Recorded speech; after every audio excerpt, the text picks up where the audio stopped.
Hello and welcome back to another episode of Beyond the Game Championship Weekend Edition. Well, honestly, Super Bowl in the middle of that. Championship Weekend just happened. Recap those two games and look ahead to the Super Bowl a little bit. We have a special guest joining us next week, NFL quarterback, free agent this year, but NFL quarterback Timothy Boyle will be a special guest on the Super Bowl edition of the podcast next week, so look out for that. I'm excited for that. Yellow and green legend right there, man. Yes, sir. Green legend. If he plays for the Vikings at some point, he's got the entire NFC North on lock, throwing a pass. Yeah, that'll be interesting, man. So that'll be cool. Can't wait for that. That's exciting, man. That's exciting. So looking forward to that. Now, championship weekend, we had a pretty shitty game, and then we had a pretty amazing game. So, yeah, we'll get into it. First off, the Patriots narrowly escaped the Broncos. I figured it'd be a somewhat close game. Vegas had it at like 4.5 points. The Patriots are favored by, and Patriots won by 3, 10-7. They did not cover the spread. Narrowly won. And honestly, watching that game, it was kind of disgusting. Obviously, the weather was a factor in the second half, and Sean Payton's decision to not kick the ball, take some points, and go up 10-7 is going to haunt him for a while. But it's neither here nor there. Both teams had 200 yards of offense, except the Broncos had a couple turnovers. But I don't know. The Patriots' defense has been elite. Their defense has always been solid, but they've really turned up in the playoffs. The Patriots' offense is averaging 18 points a game in the playoffs, and honestly, if you take away the pick six and you take away the interception that they had at like the 8-yard line in the Broncos game, they're averaging 13.3 points a game. So that's disgusting. Although I have a feeling Drake May is going to turn up in the Super Bowl, that's just disgusting. They don't deserve to be here. They had like the easiest path ever to get here, and then I think they did have the easiest schedule. They did in the postseason, and then also in the regular season. When you look at it, I've seen this list of like the head coaches that were fired along the Patriots schedule, and it's like it's like 70% of the coaches they faced have been fired. Exactly. So that's. But you know what? Kudos to them. They're here. It was a pretty wild AFC, and they came out of it on top. So. I mean, what can you say to that though, man? Like it's cool. Like we could say like, okay, they weren't supposed to be here, especially given the game that they played against. I'm not gonna lie, really. First and foremost, we have to applaud Jared Stidham, right? Oh yeah, 100%. He managed the game how he was supposed to. Yeah. Granted, they could have won, right? There were a few plays where, if they just did this, if they just did that, Denver's going to the Super Bowl, right? Yeah. But I gotta applaud Jared Stidham, man. He played a hell of a game for them when they needed him to. Oh, absolutely. Hats off to him. Yeah. And given the weather conditions as well, it was obviously it was bound to be a difficult game for both teams. Mm-hmm. But obviously, New England came out on top. So with that, like I said, we do have to, acknowledge and give credit where credit is due. New England's the champs of the AFC. All right, they're the champs of the AFC. Drake May probably is going to be the MVP. Could be, could not be. We don't know. Would have been so cool. Would have been so cool if we had Stafford and Drake May Super Bowl with 2 MVP candidates. I kind of wish for that. Would have been. We said that. Dude. We did. Definitely said that. We did. I'm gonna have to pull that up. That would have been. It would have been a movie, bro.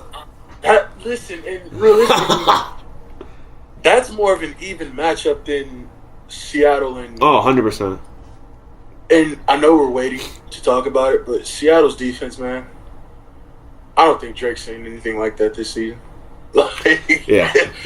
I don't know, man, but we'll talk about that when we talk about it. So, yeah, like I said, but we do have to give credit where credit is due. Drake May and the New England Patriots are the champions of the AFC. So they earned it, whether it was a 1-point game or a blowout. They won, right? So yeah, that's where that is. And then shout out to Mike Vrabel, man, possibly could be the coach of the year. Yeah. So yeah, big shout out to him. Then we have a fantastic game. Easily the game of the year. It could potentially be the game of the year. Yeah, that was a great game. The Seahawks win 31-27 and against the Rams in Seattle. What surprised me about this game, though, was Sam Darnold was out here moving like 2011 Aaron Rodgers. Oh my God, that was special. Both quarterbacks had like 350 yards passing. I think Darnold had 346 and 3 touchdowns. I think Stafford had 374, or they were flip-flop. But either way, both had 3 touchdowns as well. No picks for either quarterback. That was a great game to watch. Sam Darnold, I know the Rams defense is not great, not the best, not the worst, but he, especially with him being a turnover machine, he's had the most turnovers out of the regular season out of any quarterback, including fumbles. And you can't make mistakes against the Rams team, and he didn't, and they won the game. I did not expect that kind of performance out of Sam Darnold. Yeah, a lot of my Seahawks guys or Seattle guys that are watching this are probably not going to like this either, but me neither, man. Me neither, because I was more anticipating the defense to play a lot better than they did, but again, the defense was still pretty solid. All right. But as you mentioned, Sam and my offensive player of the year, Jackson Smith and Jigba, they were just connecting, bro. Like that, you could tell the chemistry was there. Oh yeah. And it was, all right, I know if I beat them here, Sam's gonna throw it here. Sam's like, all right, I know if he does this, I could throw it there, and he's gonna, because his eyes were immediately he was reading his reads, but in the back of his mind, he hit the ball to Jackson Smith and Jigba, right? So, in a against a very semi-decent Rams secondary, they were just clicking. Yeah, that was quite the game. The Rams did what I thought they would do on offense, and I figured it'd be a close game, but I definitely did not see that coming from Sam Darnold. Special teams, they were having some issues throughout the game for that, kind of both sides, but yeah, I don't know. Raheed Shaheed, he's the closest thing we've seen to Devin Hester in a long time. Bold take. Bold take, but I think it's a fairly accurate one. The return game across the NFL, there is no great return specialists anymore that I can really think of. We had Devin Hester, then we had Tariq Cohen for a little bit, for a hot minute. Then we had Cordell Patterson. He kind of did his thing for a while. Tyreek Hill for a little bit when he started off, and now Raheed Shaheed. There hasn't been Devontae Turpin, yes. Devontae Turpin? Yeah, there hasn't been many super elite return men like that. And especially coming over from the Saints, from that, although they're looking better now, but from that, dumpster fire earlier in the year to now playing in the Super Bowl and being a big reason that they have made it that far. That's crazy for him. Yeah. That's awesome. He fit well, man. He fit well, and schematically too. It was obviously special teams. I knew he was going to be a pretty solid special teams player whenever he got traded. But as far as offensively, he fits well schematically for them, right? In those rocket or gadget situations, he's that guy you can go to and be like, hey, Kenneth is going to run east and west and north and south. He's going to run straight through people's face. We just need you to outrun these people, right? That's it, right? So K9 is going to do him. If you can outrun them, we win. That's it, right? So he fits schematically with them, and it was, in my opinion, it was an A+ of a in-season move, as you mentioned, especially with the dumpster fire that New Orleans was, to him playing in the Super Bowl now, right? So you can't grade that any lower than an A+, because he's added to the special teams unit tremendously. He's added to an already great offense and made it faster. Yeah, Seahawks were up early. Then the Rams kind of had 10 or 13 points unanswered. I was like, oh, here we go. Rams are going to take this. And then Seattle said no, and they answered the bell every time, and I didn't expect that out of their offense, and they did that. That was great for them. That was a great game. Now, here's the thing, and not many people are talking about it. Do you think possibly the Rams should have kicked a field goal instead of going for it on 4th and 5 or 7, whatever it was? Because then you're down by 1, and a field goal would win the game. They didn't get it back till like 20 seconds, and they had to go the length of the field. But if you do that, because they had some timeouts, so I was thinking like maybe take the points, because then it's a 1-point game. You kick a field goal and win. Like, yeah, you can possibly get it and go up now, but I don't know. I don't know. I don't hate the decision, obviously, but no one was talking about it. I think it's worth bringing up at least. Yeah, because it's not like my mind goes back to the 2021 NFC Championship game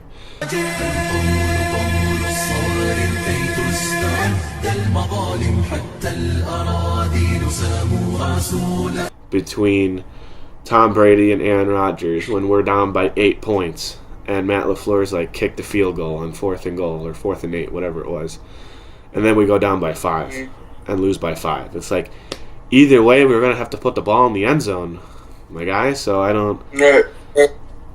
But this case was a little different. This case, it's just gonna be another controversial call. That's it. Another call that we're talking about, right? Yeah. Similar to that, right? We're gonna be talking about it. What if they did this? Should they have did this? Should Sean McVay have did this? All we can do is talk about it now. In the moment, we don't know what they're thinking. Yeah, we know what we as fans are thinking. We know. I was thinking like take the points, take the points. And Liam, we all were. But okay. but it's like if we all were thinking the same thing, the Rams would be the NFC champions right now. All right, because again, as you mentioned, you take it the length of the field. It's a 1-point game at that point. Kick a field goal, go home. Yeah.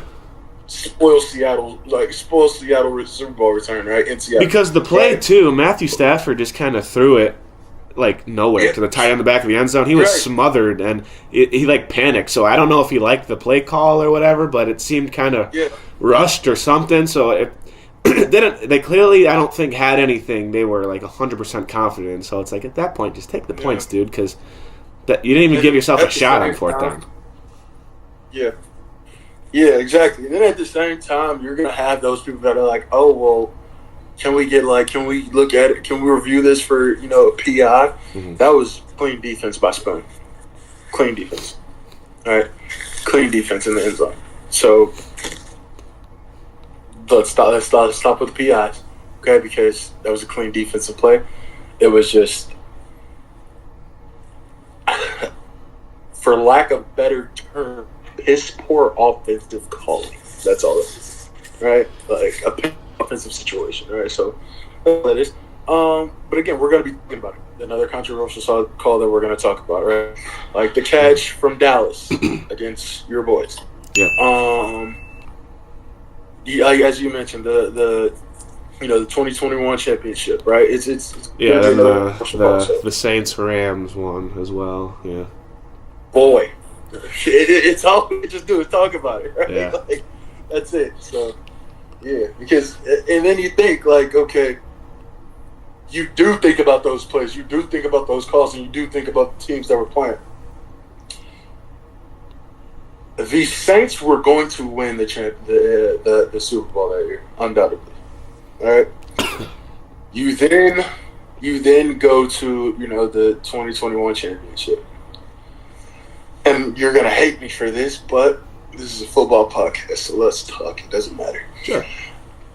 Okay, cool. If Aaron Rodgers beats Tom Brady, okay, they get to the Super Bowl. But I don't see Aaron Rodgers beating Pat Mahomes. Sorry.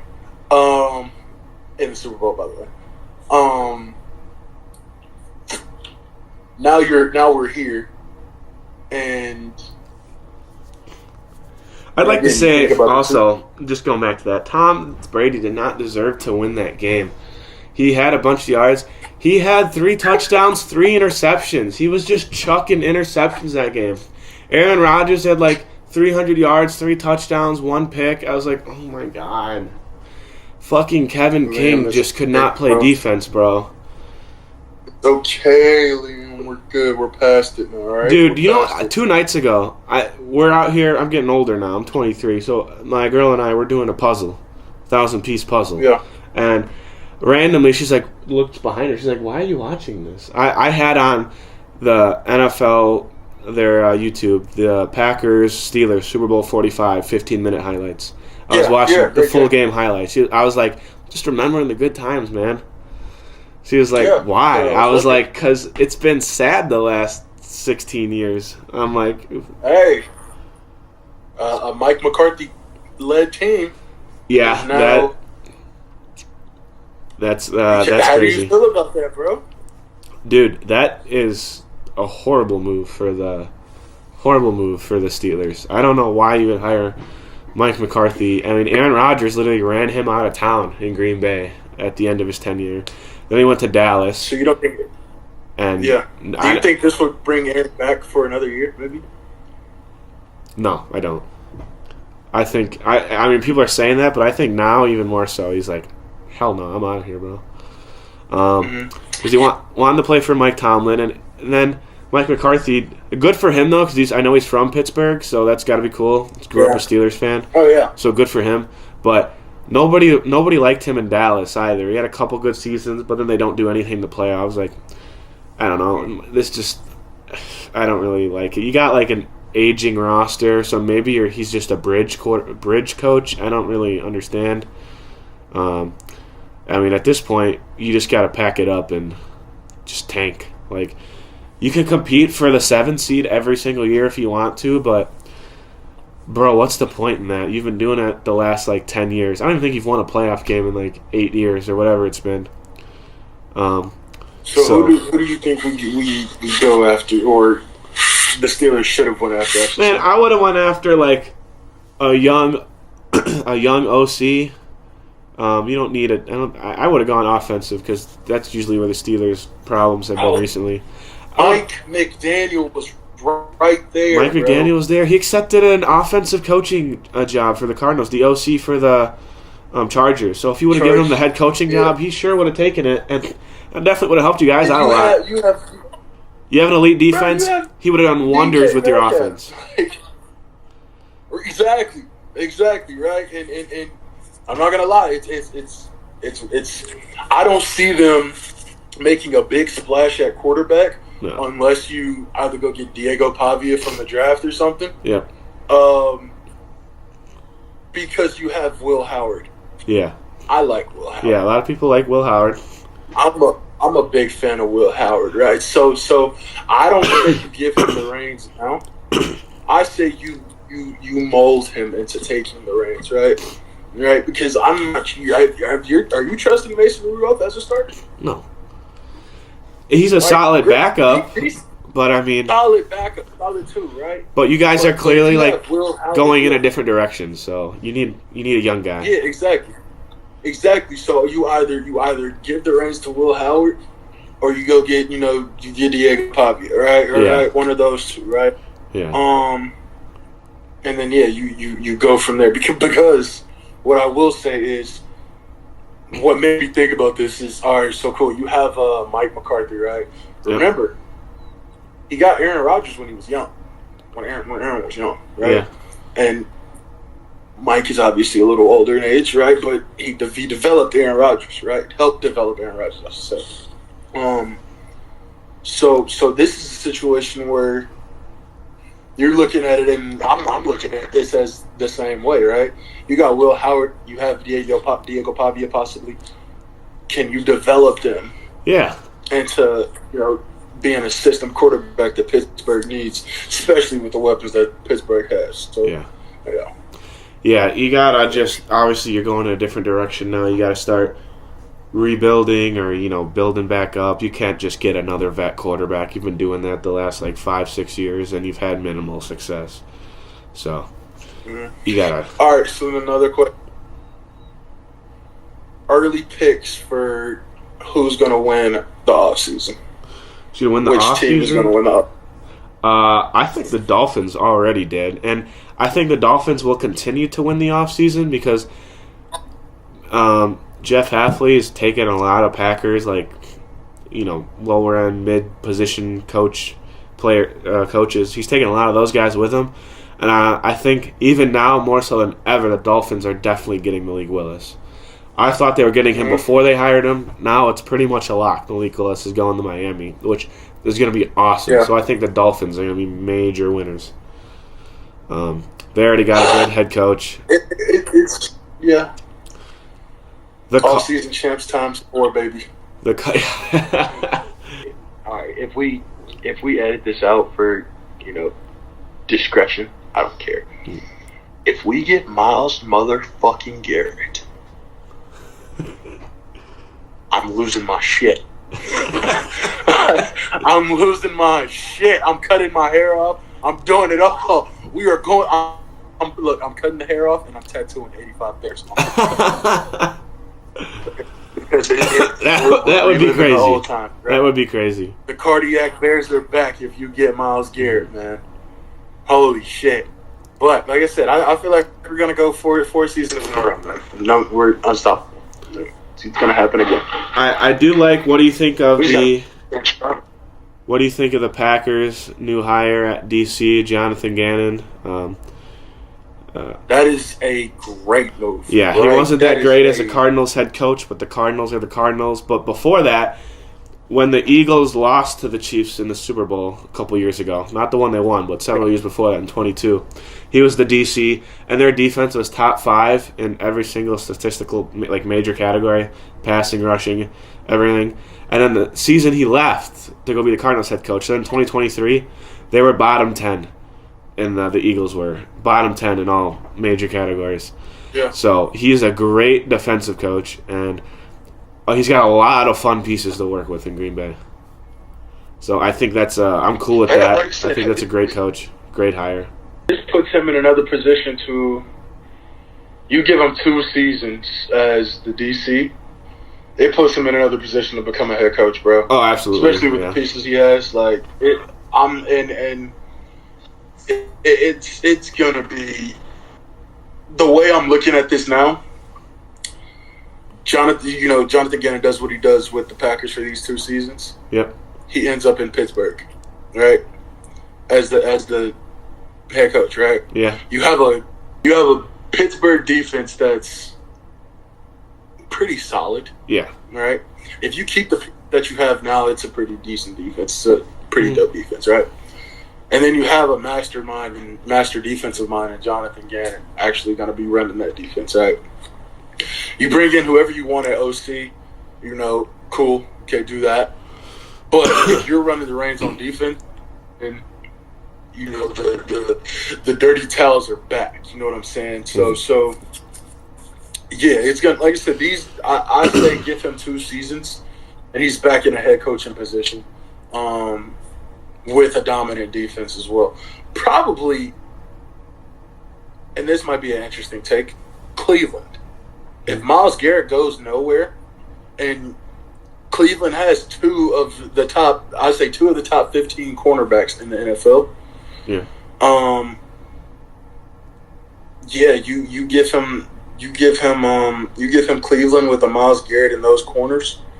He can put the pieces together however he needs to, but you give him the reins to the city of Cleveland, and him and Shedeur are probably going to give you a ring soon. So, yeah, I would. But potentially, I think also bring up Shedeur. They gotta fix the Pro Bowl, man. That shit's a joke. That is terrible. Him and Joe Flacco now. Are you more recently? Huh? Yeah, but hold on. Let me look at. I gotta look up something real quick because they need to come out baffled. and state who has declined a Pro Bowl invitation. Because I'm sure Trevor Lawrence declined. He's up there for MVP. He's not gonna get it, but he's up there for MVP. He's not in the Pro Bowl. Aaron Rodgers not in the Pro Bowl. I looked up Trevor Lawrence injury. He got hurt. He's hurt. So why are we having? No, he's not. Oh, he's not. Yeah, right. Yeah, he's not hurt. But it's like I looked at with Shedeur, I was just supporting the brand, bro. Congrats, you're a Pro Bowl. I saw Joe Flacco today get announced as a Pro Bowler, and I was like, I had to. Is Trevor Lawrence okay? Like, or is he still alive? Like, what are we doing? I know. Like, bro. Like, if he declined an invitation, Jordan Love's not a Pro Bowler.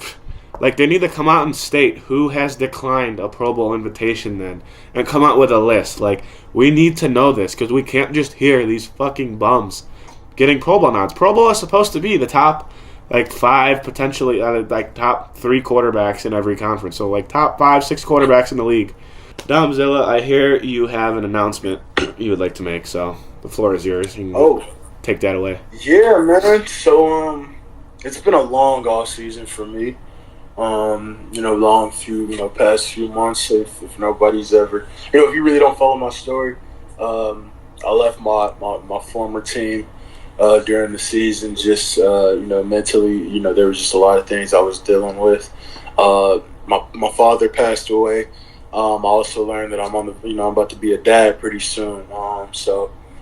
Stepping into the fatherhood role and, just thinking about that and, having my off season, be what it is, as chaotic as it was and also as fun as it was. I was thinking about taking a step back from football, but my super supportive, my super supportive girlfriend, and my family, man, they were like, yo, this is, if anything, this is the time to, take that next step, take that next, take that leap of faith, and 100%. Get to that next level, right? So, I wanted to do this, with the fans, with Liam, people that watch the show, and the people that, like I said, this pod is near and dear to my heart. Liam, you're near and dear to my heart, man. Thank you, man. Are you signing? Are you actually signing your contract right now on camera? I'm actually signing right now, yes, sir. Bro, that is sick. You were telling me earlier. I thought you were going to announce it. I didn't know you were actually signing the papers now on the podcast. Signing the papers, man. Making it official. That's sick. And then, man, I'm headed to the Southwest Kansas Storm for this upcoming season. Let's go, baby! Yeah, man, headed to the Southwest Kansas Storm, man. They got a great lineage of sending guys to the next level. So, this is my leap of faith, and I'm doing it obviously for my Father in heaven, and obviously my unborn son who's on the way soon, right? So, this is that leap of faith, and I'm going to get to that next level. And obviously, like I said, I wanted you guys to be a part of this because, again, this is this podcast has been pretty fun so far, man. So I'm definitely enjoying it, man. So, yeah, let me go ahead and put pen to paper. Let's go. And then we're going to get this out of here, man. Gotta take the flick. There's no way. All right, regroup. We need new pen. You gotta take a quick 30 seconds. I'll be right back. Hold on. Take 2.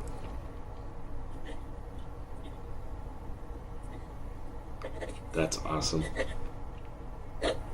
What's the date? The 30th? Today is the 30th, yes, sir.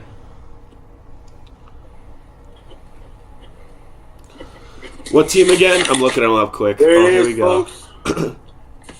Southwest Kansas Storm. I'm about to send you some pictures actually right now. Bet. So